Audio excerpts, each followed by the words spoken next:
लोगों में ये सवाल गर्दिश कर रहा है कि क्या अमेरिका ने ईरान के जौहरी प्रोग्राम को मुकम्मल तौर पर तबाह कर दिया है। बतौर एक पीएचडी फिजिक्स के तालिबे इल्म मैं इस बात की वजाहत करना चाहूंगा कि हकीकत इससे कहीं ज्यादा पेचीदा है। जौहरी प्रोग्राम की नौइयत। एक जौहरी प्रोग्राम कोई छोटी मोटी लैब या ब्रीफ केस नहीं जिसे आसानी से एक जगह से दूसरी जगह मुंतकिल किया जा सके। ये एक वसी और पेचीदा निजाम होता है जिसमें शामिल हैं हजारों सेंट्रीफ्यूजेस। ये वो मशीनें हैं जो यूरेनियम को अफजूदा करने के लिए इस्तेमाल होती हैं। मीलों लंबी पाइपिंग। ये पाइप अफजूदा यूरेनियम को एक जगह से दूसरी जगह मुंतकिल करने के लिए इस्तेमाल होते हैं। हसास दर्जा हरारत और दबाव पर चलने वाले कंट्रोल सिस्टम। जौहरी मवाद को हैंडल करने के लिए इंतहाई दुरुस्त कंट्रोल की जरूरत होती है। खास किस्म की बिजली की फराहमी। जौहरी तनसीबात को मुस्तहकम और मुसलसल बिजली की जरूरत होती है। एक खास माहौल। आम फैक्ट्रियों में ऐसा माहौल फराहम नहीं किया जा सकता जो जौहरी प्रोग्राम के लिए जरूरी हो। नतंज और फर्दू पर हमले की हकीकत। अमेरिका ने जिन जगहों पर हमला किया है जैसे नतंज और फर्दू, वो कोई आम इमारतें नहीं थी। ये ऐसी तनसीबात हैं जहां ईरान यूरेनियम को अफजूदा करता है। इन मराकज को जमीन के अंदर, पहाड़ों के नीचे, सख्त चट्टानों में छुपाया गया था ताकि किसी भी हमले की सूरत में उन्हें आसानी से तबाह न किया जा सके।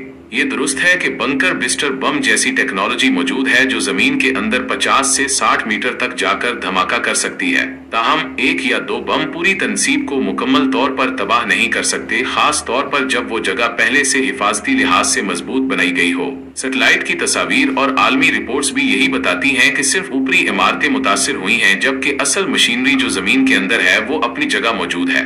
ताबकारी का मामला।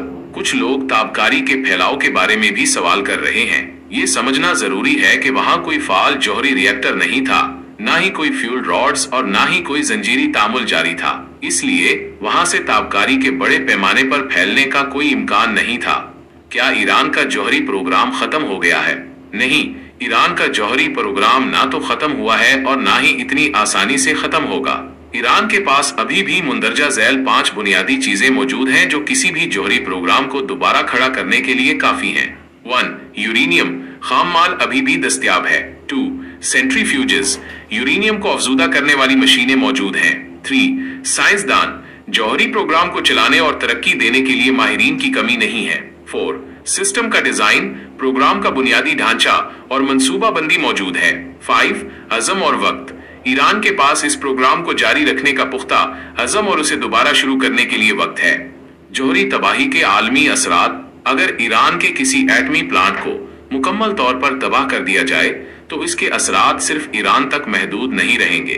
धमाके की शिद्दत, हवा की सिमत और मौसम के लिहाज से ताबकारी के असरात इराक, अफगानिस्तान, पाकिस्तान, खलीजी ममालिक जैसे सऊदी अरब, कुवैत, बहरैन, कतर, मुत्तहिदा अरब इमारात, तुर्की और वस्ती एशियाई ममालिक जैसे तुर्कमानिस्तान, उज़्बेकिस्तान तक पहुंच सकते हैं। फिजा में मौजूद ताबकार ज़र्रात हजारों किलोमीटर दूर तक भी जा सकते हैं और अगर ताबकारी पानी में शामिल हो जाए तो समंदर के रास्ते उसका दायरा और भी वसी हो सकता है। चेरनोबिल और फुकुशिमा जैसे वाकयात इस बात का सबूत हैं कि जौहरी तबाही सिर्फ एक कौम या एक सरहद तक महदूद नहीं रहती, बल्कि ये पूरी दुनिया के लिए खतरा बन जाती है। इसलिए जो लोग ये समझ रहे हैं कि सब कुछ खत्म हो गया है, उन्हें ये जान लेना चाहिए कि ये कोई फिल्म नहीं, ये न्यूक्लियर फिजिक्स है।